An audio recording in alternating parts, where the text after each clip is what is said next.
Hello, YouTube. It's AKC here, and back with another review. And oh yes, it has taken 4 months for the marathon to begin. Now, before I start the review, I do want to explain myself.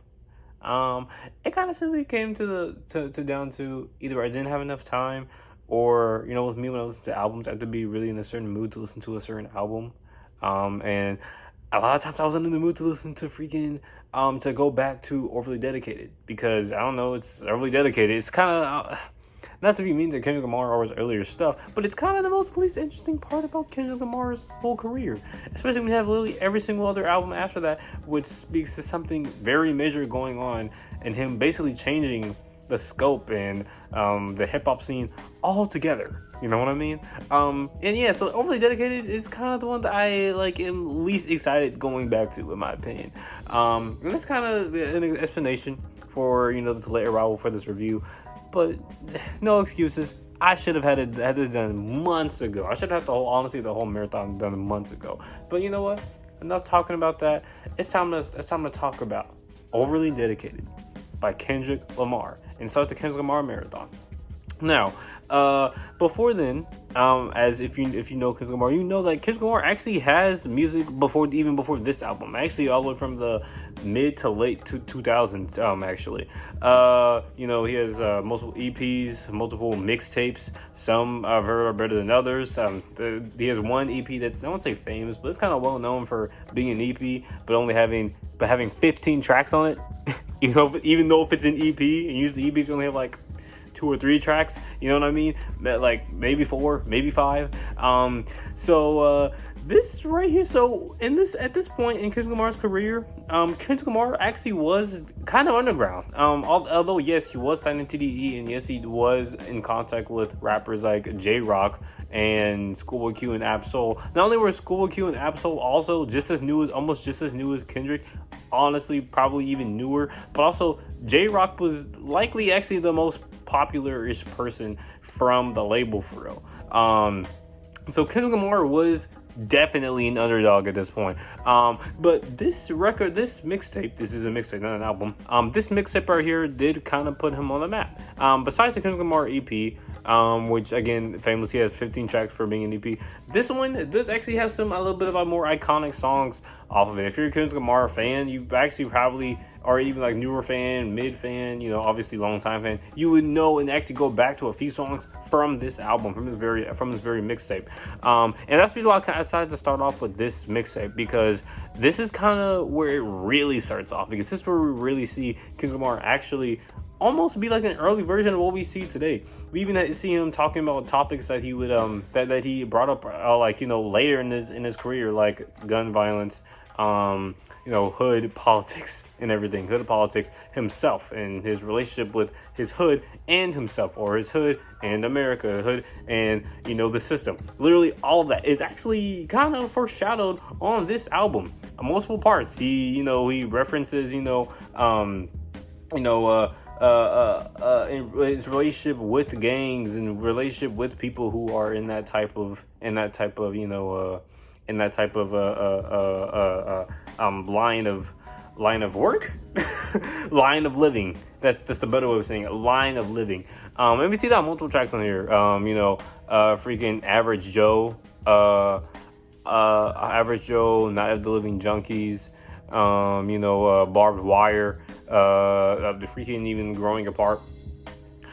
We see him talking about, kind of being in in the hood and kind of navigating through it as not a gang member, but somebody who's closely affiliated with the gang activity. Even this early, even before Good Kid, Mad City. Because if you know about Good Kid, Mad City, that's not even about him being in the gang. That's him being in the hood, him being a product of what happened in that hood. That's what's called Good Kid in Mad City. Like, he's a good, bright kid in a mad, crazy city. But I'm going way ahead. I'm talking about this album. And this album starts off with a song from the R.O.T.C series. Now, if you don't know Kendrick Lamar, he has this series called the R.O.T.C. He's called the R.O.T.C, where every other album cycle he drops a part a part in the R.O.T.C series. And usually what the R.O.T.C series is like, it's kind of like just him kind of talking about his his mind state at that point in time. For example, in the Heart Part 2, what we have in the Heart Part 2, this is the second one.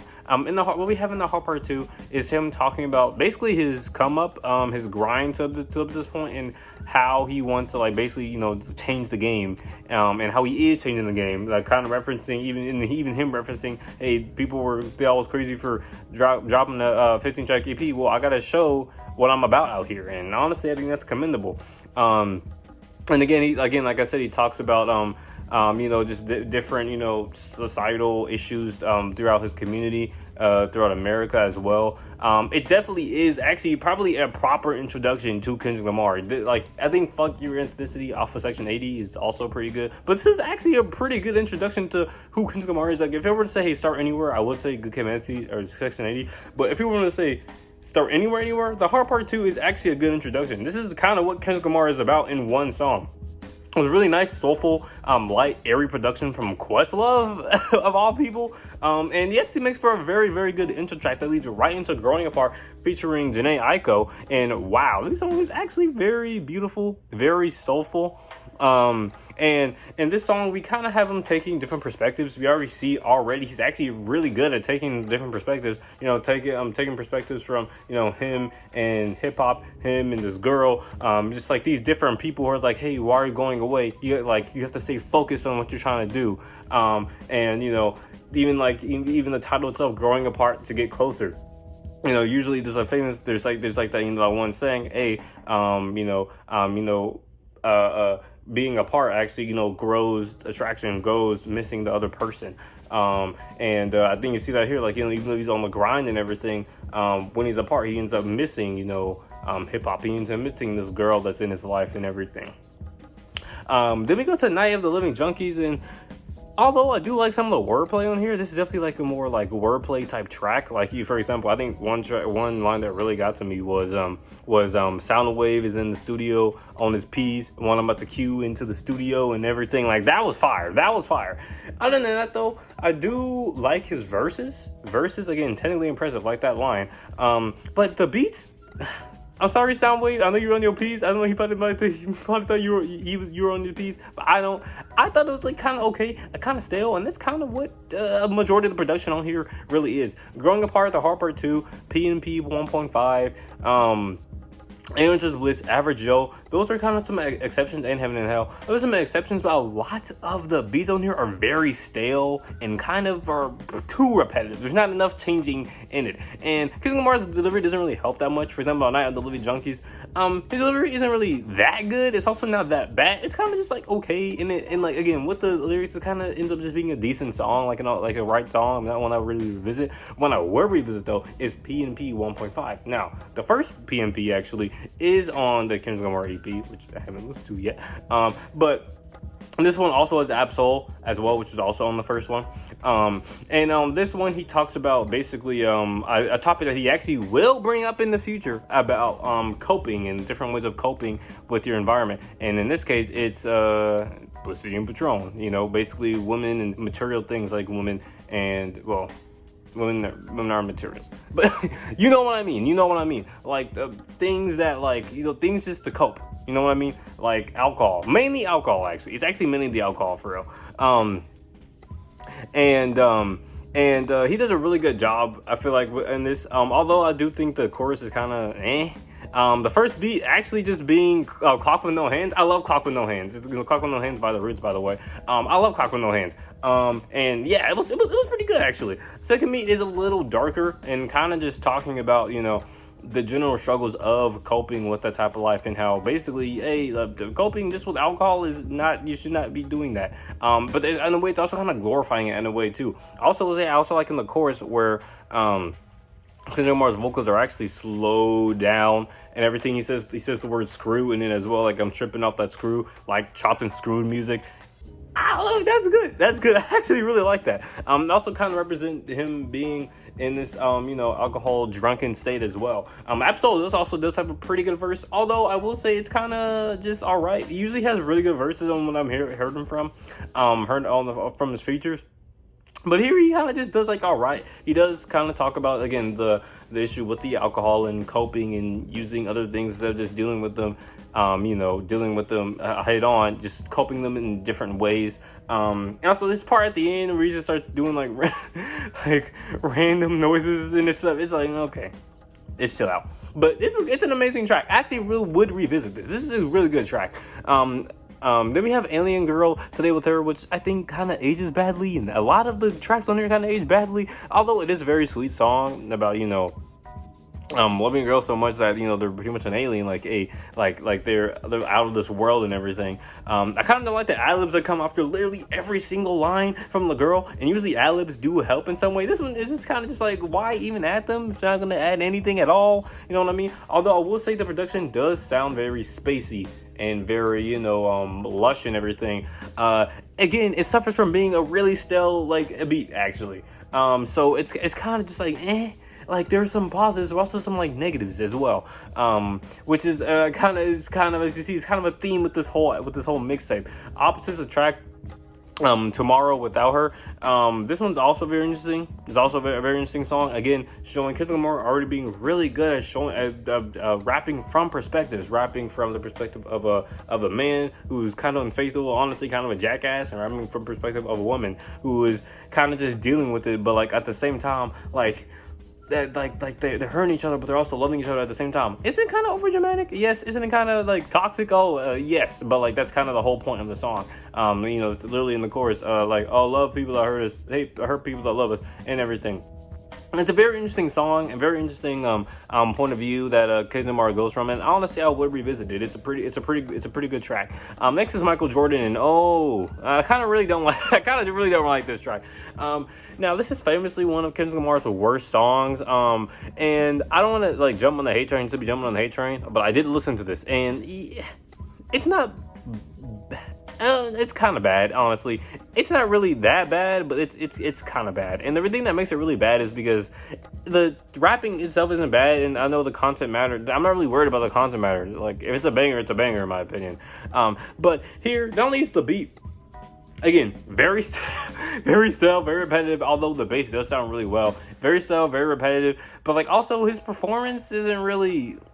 his performance isn't really hidden. The beat is also kind of outdated as well. Schoolboy Q's performance is alright, but again, it's kind of just a repetitive kind of nothing track. By the time it ends, I've already forgotten what happens. I really don't really like it. I do understand why he wanted to make it, why Kendrick Lamar wanted to make it, because as you know about Kendrick Lamar early in his career, he was actually a really big Lil Wayne fan.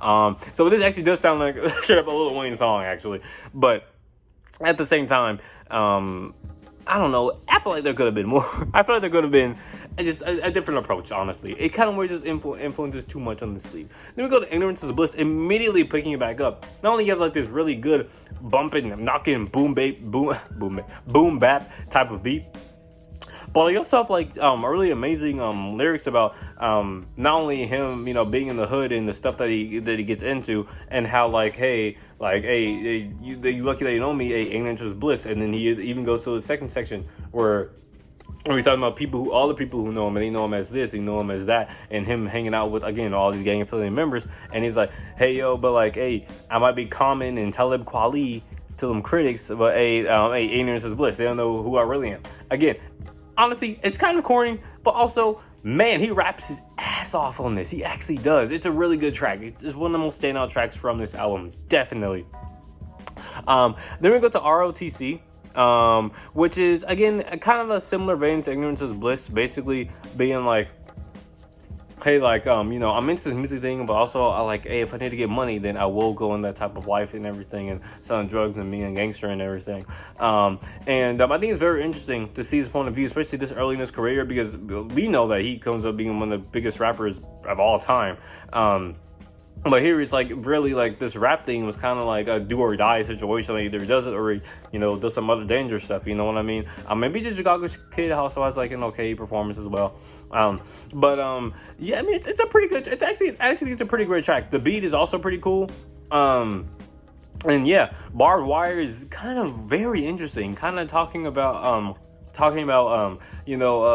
his dreams of making it and everything, and hoping the person that he's writing to or he's talking to, the person behind the barbed wire is like, hey, like, I hope that you can make it and everything into this venture of music. Because again, as you can tell, music, was kind of just like is it gonna work or is it gonna not situation. Even this, like, like this early into his career, and you can see it in the barbed wire. Average Joe again is also fantastic in my opinion. I also actually think it's actually underrated in my opinion. I think it's a lot of fun. Again, his confidence is off the charts on this song. And I really love his lyrics about being like again affiliated with these people, but like not being at the same time, like knowing when to back out and everything, which is something that I can really understand as well. HOC and Cut You Off. HOC is good, has a really nice cloud rap beat, but also it's kind of just decent. It's cool. I do like the idea of him not really smoking, but him being like, like, hey, I'm like so intelligent, I'm so, on top of my stuff, I'm on top of that level. And him being like, oh, smoking yourself to level 4, I'm already on level 5, so I didn't know there's more levels than that, you know what I mean? And I really like that. I really like that. I like him talking his stuff while also being like, hey, I don't smoke. It's kind of funny. Then we have Cut You Off to go closer. HOC does end off with like the beat in chorus of Growing Apart. But this one, okay, I like the message of cutting people off when they've been negative in your life and are just like really negative overall. I definitely vibe with that, and I think he actually does it pretty well. Just the choruses, every chorus, he's like three different choruses here. They all suck. Every single one, every single one of them sucks. Yeah, one that goes like whoop dee whoop, he say blah blah blah, which is kind of funny. But then he goes to one like, you boo boo, you sting, you blah, you blah. And again, it's kind of funny, but like it's also kind of just like, what are you doing? I can't imagine him doing this in the studio and like and people being like, okay, yeah, this is the stuff. Like what's going on? Like what is going on? And the beat is also just kind of just alright. Again, just very stale, kind of lush, but again, just very stale. Then we go to Heaven and Hell, where we have a really nice soulful type of beat and everything. And this one is just one long verse, and it's kind of just him rapping, rapping and talking about the different discrepancies that were going on in the world at the time in 2010. And we have the light at the end where Absol's like, hey, what is that? And then he's like, it's hell. And near the end, on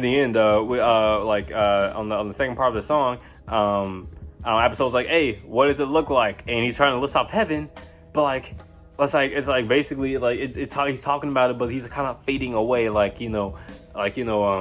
because like he's like, oh, it's like it's heaven, like I know what it looks like, but it's just so far away, it's so far out of grasp, but it's still in grasp. And yeah, that's pretty much the end of the record. And in conclusion, like, look, this is a decent album. There's a decent mix. There's a lot of good ideas here. There's a lot of good songs, amazing songs. I would say even like one of the best in his catalog, which is obviously The Hard Part 2. But I don't know, like he just didn't find his footing yet, and you can definitely tell. You can really tell he didn't find his footing yet.